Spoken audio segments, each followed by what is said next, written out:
capital N, small n says N.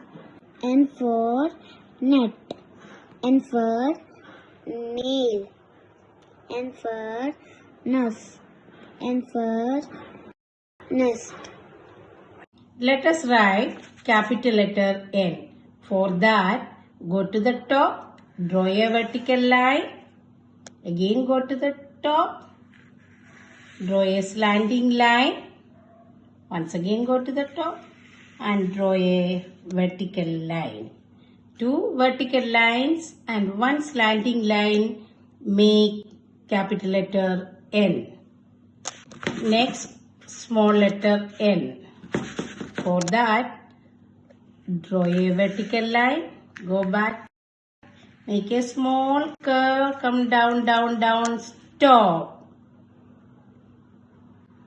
Once again, capital N and small n together. Vertical line, slanting line, one more vertical line. Small letter N. Vertical line, go back, make a curve, come down. Capital N, small n, N says N.